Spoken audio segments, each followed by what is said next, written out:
جو کہ جامع ترمذی کی اور ابو داؤد میں روایت آتی ہے. اور عبداللہ بن خبیب رضی اللہ عنہ اس حدیث کے راوی، وہ فرماتے اور کہتے ہیں کہ میں نے اللہ کے رسول صلی اللہ علیہ وسلم سے عرض کیا کہ اللہ کے رسول صلی اللہ علیہ وسلم میں کیا پڑھوں اپنی حفاظت کے لیے، مطلب اپنی حفاظت کے لیے، مصیبتوں کو ٹالنے کے لیے، پریشانیوں سے بچنے کے لیے میں کیا پڑھوں میں. تو نبی اکرم صلی اللہ علیہ وسلم کو حل دے رہے ہیں، کیا پڑھنا ہے تم کو اپنی حفاظت کے لیے، مصیبت اور پریشانی سے بچنے کے لیے. اور اتنی چھوٹی چھوٹی دعائیں ہیں نا سبحان اللہ، لیکن ہم یہ نہیں کرتے ہیں. اگر کوئی ڈاکٹر بولے آپ کو اللہ نہ کرے شوگر ہو گئی، بی پی ہو گیا، صبح ایک دوا لے لیجئے، شام ایک دوا لیجئے، چھوٹی سی ہے، کتنا پابندی سے بیٹھ کے، حالانکہ کڑوی ہے، مہنگی ہے، مشکل ہے، جان پر آتا نہیں، دل بولتا کھانا، برابر ٹائم لے رہے اس لیے کہ پھر بی پی اور شوگر کنٹرول میں لانا ہے. لیکن اگر ہم وہی کہیں کہ مصیبت، آفتیں، بلائیں، پریشانیوں، مشکلوں کو دور کرنا ہے تو کنٹرول کے لیے اذکار ہے، نہ پیسہ جاتا ہے، نہ کچھ، صرف منہ کھولنا ہے نا، لیکن وہ نہیں ہوتا ہم سے. آئیے تو انہوں نے کہا اللہ کے رسول صبح اور شام کے معاملے میں کیا پڑھوں، مطلب حفاظت کے لیے کیا پڑھوں. تو نبی اکرم صلی اللہ علیہ وسلم کو فرماتے اور کہتے ہیں ہر صبح اور شام 3 مرتبہ تم یہ پڑھو. کیا پڑھو؟ قل هو اللہ احد 3 بار صبح اور شام. صبح اور شام سمجھتے نا، رات نہیں، مغرب شام کا وقت ہے، اور صبح مطلب فجر کے بعد. تو اب کبھی بھی صبح اور شام یہ پڑھو. تم کیا پڑھو؟ 3 مرتبہ قل هو اللہ احد پڑھو، پھر فرمایا 3 مرتبہ قل اعوذ برب الفلق پڑھو، پھر فرمایا 3 مرتبہ قل اعوذ برب الناس پڑھو. سورہ قل مطلب تینوں سورے ایک ساتھ آتے ہیں قرآن میں، 112 نمبر کا سورہ، 113 نمبر کا سورہ، 114 نمبر کا سورہ. ان 3 صورتوں کو آپ صلی اللہ علیہ وسلم فرما رہے کریں، ان 3 صورتوں کو تم پڑھیں تو آپ کو ہر وقت پریشانی والی چیز سے اللہ تعالیٰ بچانے کے لیے کافی ہو جائے گا. وہ پوچھ رہے ہیں میں کیا کروں، مصیبت، پریشانی، آفت کوئی آ جائے تو آپ صلی اللہ علیہ وسلم سلوشن پیش کریں. سلوشن یہ کہ صبح اور شام 3 مرتبہ سورہ اخلاص، سورہ فلق، سورہ ناس پڑھا کرو. یہ تمہارے لیے کافی ہو جائے گا، مصیبتوں کے لیے، پریشانیوں کے لیے، مشکلوں کے لیے کافی ہو جائے گا. اور اس کے تعلق سے یاد رکھیے ہم اتنی لاپرواہی برتتے ہیں، حالانکہ کتنے چھوٹے سورے ہیں، کتنے عام ہیں، تقریباً سب کو یاد ہوتے ہیں، لیکن یہ ہم سے نہیں ہوتا، یہ نہیں ہوتا. ہاں کوئی مصیبت آ گئی اور کوئی کہے ایک ٹانگ پہ کھڑے رہ کر 11 بار سورہ یاسین پر برابر کر رہے ہیں. آدھی رات کو چھت پہ جا کر ایک ٹانگ پہ کھڑے رہ کے سورہ یاسین 11 بار پڑھو، حالانکہ 8 پہ 10 بار میں نیچے گر کے پڑھتے، دوسرا بار بھی ٹوٹ جاتا جو اچھا تھا. وہ سب کریں گے، دوسرے دن آ رہے پیر ٹوٹ، کیا بات ہے، تو کسی کو بول نہیں سکتے کہ ایک پیر پہ کھڑے ہوتے گرے دوسرا بھی ٹوٹ گیا. وہ نہیں بولتے، وہ برابر کریں گے. آنے کے بعد 21 دن تک جو ہے سورہ یاسین کو آپ یہ پڑھو، حالانکہ ثابت نہیں ہے. پورے قرآن کو الٹا پڑھنا شروع کرو، وہ بھی ہم کریں گے. کتنا سلوشن، کتنا آسان ہے. 1 سورہ، 2 سورے اور 3 سورے، کتنی آیتیں ہو رہی ہیں، کتنی چھوٹی چھوٹی آیتیں. قل هو اللہ احد ہو گئی ایک آیت، اللہ الصمد لم یلد ولم یولد ولم یکن له 4 آیت. چلو ماشاءاللہ ہو گئی. 4 آیتوں کو 3 بار بول تو کتنے بار ہو رہا؟ 12 آیت. یہ اتنے کم جملے ہیں کہ اس سے کئی گنا، کئی درجے زیادہ جملے میں اور آپ بولتے ہیں دن بھر میں، بات کرنے کی شکل میں، بیوی سے، بچوں سے، پڑوسیوں سے، باس سے، کسٹمر سے. صبح شام 3 مرتبہ پڑھنا ہے، اور 3 مرتبہ پڑھ کے فنش، آپ نے اپنے آپ کو محفوظ کر لیا. صحابی کیا فرما رہے کہ میں کیا کروں حفاظت کے لیے، آپ صلی اللہ علیہ وسلم کیا سلوشن دے رہے، تم یہ 3 چیزیں صبح اور شام پڑھ لو. مطلب 3 بار 3 سوروں کو صبح اور شام پڑھنا ہے، تو گویا 3 بار 3 سورے، دن میں تو 9 اور شام میں 9، اتنے سورے پڑھنا ہے. اور اس کے بعد یہ ہوں گا، آپ صلی اللہ علیہ وسلم فرماتے ہیں کہ 3 مرتبہ پڑھو اور پڑھیں تو آپ کو ہر آفت و پریشانی والی چیز سے بچانے کے لیے یہ کافی ہے. اور نبی اکرم صلی اللہ علیہ وسلم کی حدیث بھی سورت کے تعلق سے، سورہ فلق اور سورہ ناس کے تعلق سے آپ نے فرمایا ان 2 صورتوں سے بہتر پناہ مانگنے والی کوئی صورت نہیں. ان 2 صورتوں سے بہتر، ان 2 صورتوں. آپ صلی اللہ علیہ وسلم بیمار ہوئے، خود پڑھتے تھے سورہ فلق، سورہ ناس. بخار آیا جو آپ کا آخر مرض تھا، خود نہ پڑھ سکے تو کیا کہا اپنی زوجہ محترمہ سے، عائشہ رضی اللہ عنہا سے، تم پڑھ کے دم کرو. نبی اکرم صلی اللہ علیہ وسلم پہلے کچھ دعائیں پڑھا کرتے تھے، حسن اور حسین کو نظر نہ لگے، بولے نظر بنے. جب سورہ فلق سورہ ناس آئی، صحابہ بولتے وہ آپ نے دعائیں چھوڑ کے سورہ فلق سورہ ناس پڑھ کے دم کرنا شروع کر دیا. تو بخار آیا، بیمار ہوئے تو آپ نے یہ پڑھا. بچوں کو نظر نہ لگے تو آپ نے یہ صورتیں پڑھی. آندھی اور طوفان آتی تب بھی آپ یہ 2 صورتیں پڑھتے. آندھی اور طوفان آ گئی سفر میں، قل اعوذ برب الفلق اور قل اعوذ برب الناس آپ تلاوت کرتے آندھی اور طوفان سے. جادو ہوا تو جادو کا علاج اسی سے کیا گیا، سورہ فلق اور سورہ ناس. کتنی عظیم صورتیں ہیں، کتنی اہم صورتیں ہیں، لیکن معوذتین انہیں کہا جاتا ہے. لیکن ان صورتوں کے تعلق سے ہمارا رویہ کیا، مجھے زیادہ بتانے کی ضرورت نہیں ہے. ہمارا معاملہ دین کے معاملے میں کیسا ہے، سب کچھ دنیاوی کرنے کے بعد پھر دیکھیں گے اسلامک سلوشن کیا ہے. اصول کیا ہونا چاہیے، سب کچھ دینی کرنے کے بعد ہم سوچیں گے پھر دنیا کے اعتبار سے کیا کرنا چاہیے. اسلام نے کیا سلوشن کیا پہلے وہ چیک کر لیتے ہیں، پھر سلوشن دیکھیں گے دنیا میں کیا ہے. ہمارا معاملہ کیا ہے، سب کچھ دنیا میں. کسی کو بخار آیا بچے کو تو پہلے کیا کرتے ہیں، بخار آتی بھاگ کے تھرمامیٹر لاتے ہیں، جبکہ کیا کرنا چاہیے تھا، سورہ فلق سورہ ناس پڑھ کے دم کرنا چاہیے. اچھا مار لگے تو ہم سب سے پہلے کیا کرتے ہیں؟ یا تو زخم ہوا تو بینڈیڈ لگانے کے لیے بھاگ رہے ہیں, یا پھر کوئی اسپرے مارنے کے لیے تاکہ وہ درد وہ تکلیف دور ہو جائے, یہ کر رہے نا. جبکہ حدیث میں کیا آتا ہے, جب کسی کو مار لگے تکلیف ہو تو اس جگہ ہاتھ رکھ کے کیا پڑھے, وہ 3 بار بسم اللہ پڑھ لے, یہ اس کے لیے کافی ہے. علاج بھی کرنا ہے لیکن پہلے بسم اللہ پڑھنا 3 بار. مہینوں اور سالوں اپنی زندگیاں برباد کرے, راتوں میں جاگو نا اور منواؤ اپنے رب کو, کر لو اپنی دعائیں, کرا لو اپنی دعائیں قبول. اتنی باتیں آ رہی کہ رات میں ایک گھڑی ایسی آتی ہے جس گھڑی میں ایک مسلمان جو دعا کرتا ہے, جو مانگتا ہے, اللہ تعالیٰ اس کو عطا کر دیتا ہے. اور یہ گھڑی ہر رات آتی ہے. یہ گھڑی کوئی معاملہ خاص نہیں ہے, سارا سال ہوتا ہے. تو کہاں ڈھونڈ رہے ہیں ہم, کدھر پریشان ہیں, کس سے مانگ رہے ہیں؟ ادھر ہے راستہ. یہ ہے راستہ کہ راتوں میں تہجد کا اہتمام, پھر دعائیں, اور راتوں میں نماز کا اہتمام, پھر دعائیں, اور سجدوں میں دعائیں, اور استغفار, اور کثرت سے دعائیں, اور اللہ کی تسبیحات اور تلاوت قرآن نماز کی شکل میں, یا بغیر نماز کے پڑھنے کی شکل, قرأت کی شکل. سمجھ رہے ہیں؟ تو بہرحال ہم کو یہ تمام چیزیں کرنا ہے. تو رات میں اگر انسان جاگتا ہے اور تہجد کا اہتمام کرتا ہے تو دلوں کو زندگی ملتی ہے. دلوں کو زندگی ملتی ہے. وہ ارادے یا وہ عزم جو پست ہو چکے ہیں ان میں ایک نئی زندگی آتی ہے. آپ نے سب کچھ کر لیا دنیاوی اعتبار سے, آپ تھک گئے ہیں, اب رات میں اٹھ کے عبادت کریے, اپنے رب کو راضی کیجیے. دیکھیے وہ جو عزم تھے اللہ پورے کر دیتا ہے, وہ جو ارادے تھے اللہ پورے کر دیتا ہے. آپ دنیا میں اعتبار تھک چکے ہیں, اب اس میں ایک نئی جان اللہ تعالیٰ ڈال. تو راتوں میں اٹھنے سے زندگی ملتی ہے انسان. وہ عزم جو ختم ہو چکی ہے, پستہ ہو چکی ہے, اس میں نئی توانائی اور نئی جوش اور جان آتی ہے. اسی طرح ہم دیکھتے ہیں اللہ تعالیٰ کا قرب حاصل, ٹھیک. اسی طرح ہم دیکھتے ہیں گناہوں سے رات میں اٹھنا انسان کو روکتا ہے, معلوم. اسی طرح ہم دیکھتے ہیں یہ گناہوں کا کفارہ بھی بنتا ہے. راتوں میں اٹھنا ہمارے گناہ, اس لیے کہ اللہ تعالیٰ مشقت کو دیکھتا ہے. اب آپ کہیں گے کیا میں تہجد بغیر رات میں سوئے کے پڑھ سکتا ہوں؟ ہاں پڑھ سکتے ہیں, مسئلہ نہیں. لیکن سو کر اٹھ کے آخری حصے میں اٹھ کر پڑھنا, چونکہ اس میں بڑی مشقت ہے, اس کا اجر زیادہ ہے. ورنہ تہجد تو عشاء کی بعد بھی پڑھ سکتے ہیں, سونا ضروری ہے. لیکن اجر کے اعتبار سے سو کر نفس کو کاٹ کر پھر اٹھنا اور پھر نماز پڑھنا, یہ بڑی سمجھ رہے آپ, تو اس کا اجر زیادہ ہے. نبی اکرم صلی اللہ علیہ وسلم اسی صحابی کو آپ نے اضافی الفاظ ساتھ کہے دوسری روایت میں کہ جب تجھے نیند آئے تو وضو کر اور اپنی دائیں جانب پر لیٹ جا. دائیں جانب سیدھے طرف لیٹ جا, الٹے طرف نہیں. یاد رکھیں سیدھے طرف لیٹنے کے کیا فائدے آج ہم جانتے ہیں کہ جو دل ہوتا ہے ہمارا وہ الٹے طرف ہوتا ہے. جب ہم سیدھے جانب سوتے ہیں تو دل ہمارا اوپر ہو جاتا ہے پورے جسم کے, سمجھ رہے, جس سے ایک طبی فائدہ میڈیکل بینیفٹ یہ ہوتا ہے کہ خون کی روانگی جو جسم میں ہوتی ہے بہت اچھی, اس لیے کہ پمپنگ جو ہارٹ ہے, پمپنگ مشین وہ اوپر ہے اور وہاں سے پمپ کرے. آپ کی پانی کی موٹر اگر نیچے ہو اور نیچے سے اوپر پھینکنا ہو تو اس کو پریشر زیادہ لگتا ہے, طاقت زیادہ لگتا ہے. اگر وہی موٹر اوپر ہو تو بڑی آسانی سے بغیر موٹر کی پانی کبھی بار چلا جاتا ہے نا. تو دل آپ کا اوپر آ گیا, آپ سیدھی کروٹ اوپر ہے, جس کی وجہ سے خون کا دوران بہت اچھے سے جسم میں ہو رہا ہے. آپ تھکے ہارے آئے ہیں, تھکے ماندے ہیں, پریشان حال آئے تھے, ایک بار آپ لیٹ ہی سیدھے جانب اس طرح سے دل آپ کا اوپر ہو جائے, خون کی روانگی برابر ہو جائیں گی, جسم کے پورے حصوں میں خون برابر جائیں گا. اگر آپ شروعات الٹے سے کر لیں گے پہلے تو ہوگا یہ کہ ہارٹ دل نیچے ہو جائیں گا اور پمپ اوپر کرنا پڑے گا, طاقت زیادہ. ویسے آپ پریشان, چونکہ انسان جب سوتا ہے تو اس کا جسم جو ہے اس کا بلڈ پریشر وہ سب ڈاؤن ہونا شروع ہو جاتا ہے, اس لیے کہ اب وہ سکون میں آ رہا ہے, اس کا مائنڈ اپنے آپ کو ذہن جو ہے بند کر رہا ہے, کہیں نہ کہیں سسٹم کلوز ہو رہے ہیں, ہے نا. دل کی دھڑکنوں کی معاملہ بدل جاتا ہے, جو جاگنے میں ہوتی سونے میں ویسی نہیں ہوتی ہے, سکون اختیار کر رہا ہے, نیند کے مختلف مراحل میں جا رہا ہے. تو سیدھے جانب, تو آپ نے اس صحابی سے کہا کہ جب تو سو تو سیدھے جانب اور اپنے ہاتھ کو جو ہے اپنے جو ہے آپ صلی اللہ علیہ وسلم اس کے نیچے رکھتے تھے, یا آپ کو دیکھایا کرتے ہیں. سیدھے جانب یہاں حکم دیا حدیث کے اندر سونے کا, لیکن آپ صلی اللہ علیہ وسلم کو جب دیکھا گیا تو آپ خود جب سوتے سیدھے جانب سوتے اور ہاتھ کو نیچے رکھتے. اس کے بعد آپ چاہے تو پھر سیدھے ہو جائے پیٹھ کے بل, یا چاہے تو الٹے جانب بھی آپ ہو سکتے ہیں بعد میں. اس لیے کہ ایک حدیث میں آتا ہے, آپ فرماتے ہیں کہ جب تم رات میں کوئی خواب دیکھو جس سے تم ڈر جاؤ تو اللہ میں پناہ مانگو شیطان مردود سے, اور کروٹ کو بدل دو.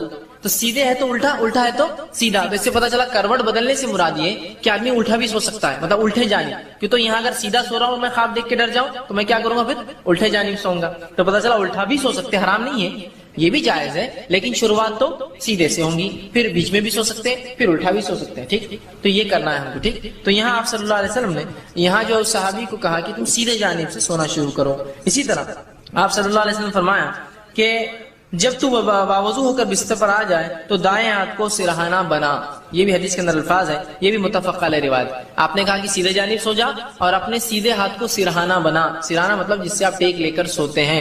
تو آپ کوشش کریں نیند کی شروعات ایسی ہو, مجبوریاں ہیں, ہاتھ میں تکلیف ہے, یہ ایک الگ چیز ہے, لیکن ہو سکے تو بالکل اس چیز کو اپنانے کی ہم جو ہے کوشش کریں. تیسری چیز, چوتھی چیز جو ہے طرح جو ہے وہ عمل جس سے کرنے سے فرشتے دعا کرتے اس میں ایک عمل ہے.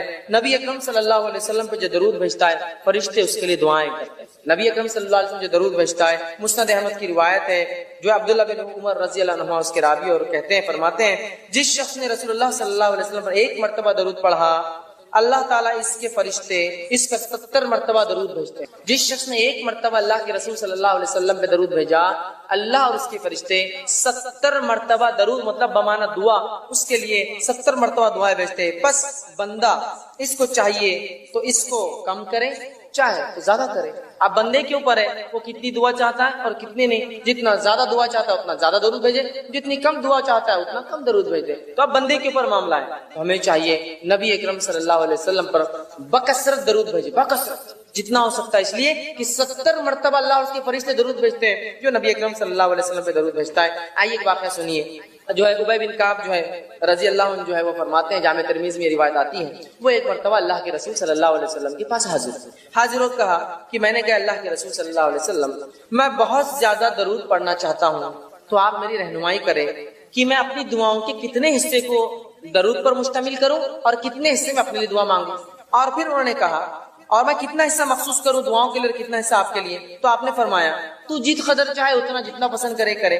تو انہوں نے فرمایا صحابی نے کیا 1/4 1/4 حصہ میں اپنی دعاؤں کا درود کے لیے مخصوص کر دوں؟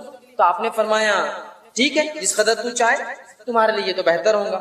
تو پھر انہوں نے کہا کہ اللہ کے رسول کیا آدھا میں کروں؟ تو آپ نے کہا تم جس قدر پسند کرو لیکن اگر اس سے زیادہ کرو اور اچھا ہے. پھر انہوں نے کہا کہ اللہ کے رسول صلی اللہ علیہ وسلم 2/3 میں اگر دعائیں کروں مطلب درود بھیجو اور باقی دعا. تو آپ نے فرمایا تم جس قدر پسند کرو حصہ مخصوص کرو گے لیکن جتنا زیادہ کرو گے تمہارے لیے ٹھیک ہوگا. تو انہوں نے فرمایا کہا اللہ کے رسول میں اپنی دعا کے بجائے صرف آپ پہ درود ہی بھیجتا ہوں. کیونکہ آپ نے پاؤ کہا تو آپ نے کہا زیادہ کرے تو بہتر ہے، میں نے آدھا کہا تو آپ نے کہا زیادہ کرے تو بہتر ہے، میں نے 2/3 کہا تو آپ نے کہا زیادہ کرے تو بہتر ہے.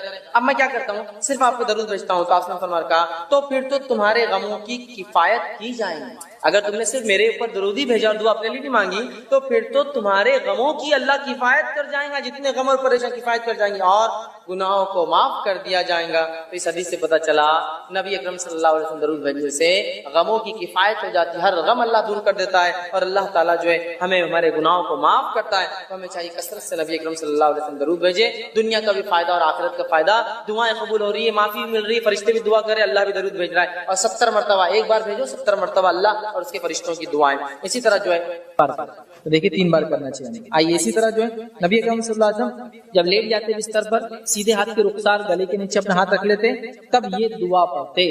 تو کون سی دعا پڑھتے؟ رخسار پہ ہاتھ رکھنے کے بعد سلسلہ الاحادیث صحیحہ کی روایت ہے اور برا بن عازب رضی اللہ عنہ فرماتے اور کہتے ہیں نبی اکرم صلی اللہ علیہ وسلم جب بستر پر لیٹ جاتے اور آپ کا دست اقدس سیدھا ہاتھ اپنے رخسار کے نیچے لے لیتے تو یہ دعا پڑھتے اللہم قنی عذابک یوم تبعث عبادک.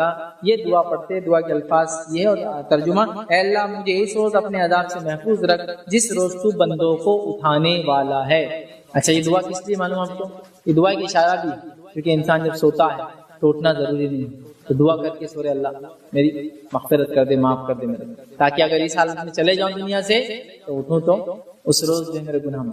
بڑی اہم بات ہے. بہرحال آئیے آگے بڑھتے ہیں. نبی اکرم صلی اللہ علیہ وسلم بستر پہ لیٹ جاتے تو اور کیا کام کرتے؟ تو اللہ کے رسول صلی اللہ علیہ وسلم گناہوں کی معافی، شیطان سے دوری اور بہترین افراد کی رفاقت کی بھی دعا کرتے. جب سونے جاتے تو کیا دعا کرتے؟ گناہوں کی معافی، شیطان سے دوری اور بہترین لوگوں کی رفاقت، دوستی جس کو بولیں گے فرینڈشپ ہو، اس کی آپ جو ہے دعا کیا کرتے تھے. اور رات کے وقت نبی اکرم صلی اللہ علیہ وسلم اس دعا کو جو ہے پڑھا کرتے تھے. اسی طرح جو ہے نبی اکرم صلی اللہ علیہ وسلم سونے سے پہلے جو اعمال کرتے اس میں ایک یہ ہے کہ آپ بھوک سے پناہ طلب کرتے اور سونے سے پہلے بھوک سے پناہ طلب کرتے، یاد رکھیے. اور ام المومنین عائشہ فرماتی اور کہتی ہے کہ اللہ کے رسول صلی اللہ علیہ وسلم جو ہے سونے سے پہلے جب بستر پر جاتے تو یہ دعا پڑھتے کہ اے اللہ میں آپ کی پناہ میں آتا ہوں آزادی دینے والی ہر برائی سے اور بھوک سے جو میرے ساتھ سوتے وقت تک رہے. ٹھیک ہے، یہ دعا بھی آپ کر کے سویا کریں۔ اسی طرح ابن حبان کی ایک روایت ہے، نبی اکرم صلی اللہ علیہ وسلم اپنے گناہوں کی معافی کی دعا کر کے یاد رکھ کے سویا کرتے تھے، اور سلسلۃ الاحادیث صحیحہ کے اندر بھی یہ روایت آتی ہے، اور روایت کافی طویل ہے، یاد رکھیے۔ بس مختصر سے دعا رکھ دیتا ہوں۔ دعا کے الفاظ یہ ہیں کہ اللہ کے رسول یہ پڑھتے تھے، لا الہ الا اللہ وحدہ لا شریک لہ لہ الملک وله الحمد وهو على كل شيء قدیر، لا حول ولا قوة الا باللہ، سبحان اللہ والحمد للہ ولا الہ الا اللہ واللہ اکبر، یہ پڑھ کے آپ بہرحال سویا کرتے تھے۔ اسی طرح جو ہے سوتے وقت تسبیح تحلیل جو پڑھنا غلام ملنے سے زیادہ بہتر ہے۔ سوتے وقت کی ایک تسبیح یاد رکھیے، وہ تسبیح اگر سونے سے پہلے ہم پڑھیں تو غلام ملنے سے کیا ہوتا ہے، آپ کو ایک اسسٹنٹ مل جاتا ہے، کام میں آسانی ہوتی ہے، اس سے بہتر ہے۔ کون سی تسبیح ہے؟ کافی لمبے الفاظ ہیں، حدیث کے میں حدیث کے پورے الفاظ نہ رکھتے ہوں، آپ کو صرف وہ تسبیح بتا دیتا ہوں۔ الفاظ یہ ہے کہ حضرت فاطمہ گئی اور اپنے والد سے کہا کہ ابا جان کچھ غلام آئے ہیں آپ کے پاس، ہمیں تحفۃ دے دیں۔ تب نبی اکرم صلی اللہ علیہ وسلم فرمائے غلام کو آنے سے زیادہ تمہارے لیے بہتر ہے کہ تم سونے سے پہلے کیا کرو، 34 بار اللہ اکبر، سبحان اللہ 33 بار، اور پھر الحمدللہ 33 بار۔ نماز کے بعد جو تسبیح پڑھتے ہیں وہ الگ ہے، اور سوتے وقت کی تسبیح الگ ہے۔ نماز کے بعد کی تسبیح 33 بار سبحان اللہ، 33 بار الحمدللہ، 33 بار اللہ اکبر، اور آخر میں لا الہ الا اللہ وحدہ لا شریک لہ لہ الملک وله الحمد وهو على كل شيء قدیر، یہ ہوتی 100، یہ ہے نماز کے بعد۔ لیکن سونے سے پہلے کی تسبیح کیا ہے؟ 34 بار اللہ اکبر، 33 بار سبحان اللہ، اور 33 بار الحمدللہ، ہوئے 100۔ ٹھیک ہے، یہ پڑھ کے سنا ہے غلام ملنے سے زیادہ بہتر ہے۔ تو اللہ کے رسول نے حکم دیا، اور حضرت فاطمہ حضرت علی دونوں یہ تسبیح پڑھا کرتے تھے۔ السلام علیکم، آپ بھی ہمارے اسلامی تعاون کریں، اپنی زکات و صدقات کے ذریعے ڈونیشن ڈیٹیلز کے لیے ڈونیٹ تصدیق کریں۔ اگر آپ کو ہماری ویڈیو پسند آئے ہیں تو اسے شیئر کریں اور سب خبر بنیں۔ روزانہ ہماری ویڈیوز کو پانے کے لیے ہمارے یوٹیوب چینل کو سبسکرائب کریں اور بیل آئکن دبائیں۔ ہم سے دیگر سوشل میڈیا پر جڑنے کے لیے ویڈیو میں دیے گئے آئی ڈی سرچ کریں۔ جزاک اللہ۔ سب سے پہلی چیز تو یہ کہ قرآن کے پڑھنے کے بہت سارے آداب یا سنتیں ہیں، لیکن فرائض نہیں، فرائض الگ ہیں اور آداب یا سنتیں الگ ہیں قرآن پڑھنے۔ جیسے کہ مثال کے طور پر قرآن کو غیر مسلم بھی پڑھ سکتا ہے پڑھنے کے لیے، تب تک کہ وہ ہدایت یافتہ وہ پڑھیں گے تو ہدایت کی طرف آئیں گے، یا سنیں گے تو آئیں گے، تو وہ تو بالکل نہ اس کے لیے طہارت کا کوئی مسئلہ ہے، نہ اس کے لیے غسل کا کوئی مسئلہ ہے، نہ اس کو تو کوئی مسئلہ ہے۔ رہا مسلمانوں کے اندر قرآن پڑھنے کی کیا آداب ہے، یہ کیا چیز ہے، تو قرآن کے حقوق ہے۔ حقوق میں ایک چیز ہے کہ قرآن پر ایمان لایا جائے، تو پڑھنے والا بھائی سمجھے نا، یہ فرائض جس کو بولیں گے، اس سے تو ثواب ملے، کیونکہ ایمان والا ہونا تھا اجر میں قرآن پڑھنے۔ لیکن اگر آداب کی حد تک ملے یا سنت کیا تو قرآن کو باوضو منہ کر پڑھا جائے، قرآن کو قبلے رخ منہ کر کے پڑھا جائے۔ ویسے قبلے کا معاملہ تو دعا قرآن نماز میں تو فرض ہے، ہر عبادت میں کوشش کرے قبلے رخ ہو، اس لیے کہ قبلہ ہمارے زندہ اور مردہ دونوں کا قبلہ ہے، تو لہٰذا قبلے رخ ہو کر تو کوشش کرے کہ ہر کام کیا جائے۔ بلکہ اگر کوئی انسان آفس میں بیٹھتا ہے ایسا سمجھتا ہے کہ اگر ڈائریکشن چینج کروں تو قبلے رخ منہ ہو کر ہی بیٹھے آفس میں، تاکہ ہمیشہ قبلے کی طرف جائے، کیونکہ یہ تو قبلہ ہمارا زندہ اور مردہ دونوں کی عبادتوں میں ہر کام میں ٹھیک فضیلت ہے، اس کو آپ باوضو مل کر پڑھے، لیکن کنڈیشن نہیں ہے یہ وضاحت کرنا۔ دوسرا قبلے رخ ہو کر پڑھے، یہ اس کا ادب ہے، اس میں بھی کوئی مسئلہ نہیں، قبلے رخ نہ بھی ہو سکے تو کرو۔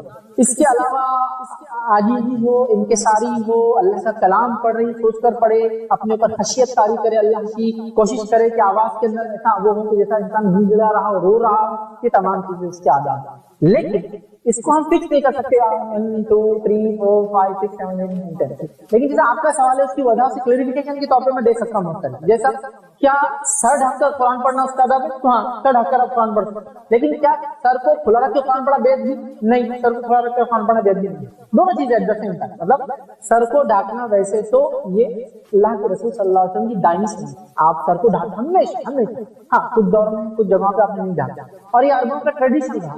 آج بھی عرب میں ایک لٹریٹ طبقہ جو ہے اگر آپ سر کھلا رکھے تو ایک دم ایسا بولیں گے ہاں آدمی سر کھلا رکھتے تو ہے، اتنا ادب کرتے ہیں، سر کو کھلا رکھنا بے ادبی، دس از کلچرل امپیکٹ۔ سیکنڈ، نبی اکرم صلی اللہ علیہ وسلم نے بھی ہمیشہ ڈانٹا، یہ سنت ہوگی تو آپ ٹوپی سے ڈھانکے، ٹوپی پہ رومال ڈالے، ٹوپی پہ امامہ باندھے، تو جو بھی گھر سر ڈھانکنا چاہیے، پھر کچھ کیپ وغیرہ لوگ کر کے الگ جو بھی گھر سر ڈھانکنا چاہیے، سنت ٹھیک ہے یہ۔ لیکن قرآن کو بغیر سر ڈھانکے کیا پڑھ سکتے ہیں؟ قرآن کو آپ جوتوں میں بیٹھے تو بھی پڑھ سکتے، بہت سے لوگ بولتے کیا قرآن جوتوں میں ہے تو پڑھ سکتے، بالکل کوئی ٹرین میں بیٹھے ہیں تو کلاس میں بیٹھے ہیں تو کالج میں بیٹھے ہیں تو دلیل نبی اکرم صلی اللہ علیہ وسلم عمل ہے، ابو داؤد کی روایت ہے، نبی اکرم صلی اللہ علیہ وسلم بہت ساری مرتبہ مسجد نبی میں آئے، آپ نے نماز پڑھی اور جوتوں میں نماز پڑھی، تو قرآن پڑھ سکتے، قرآن کو بیٹھ کر پڑھ سکتے ہیں، لیٹ کر پڑھ سکتے، قرآن کو کھڑے ہو کر بھی پڑھ سکتے، بیٹھ کر بھی پڑھ سکتے، لیٹ کر بھی پڑھ سکتے۔ کیوں؟ اللہ رب العزت نے قرآن اللہ کے نیک بندوں کی صفت بیان کی، الذین یذکرون اللہ قیام وقعودا وقعودا، کہ اللہ کا ذکر کرتے ہیں کھڑے سے، بیٹھے سے اور کروٹوں، اللہ کا ذکر کرتے ہیں، الذین یذکرون اللہ قیام، کھڑے ہو کر ذکر،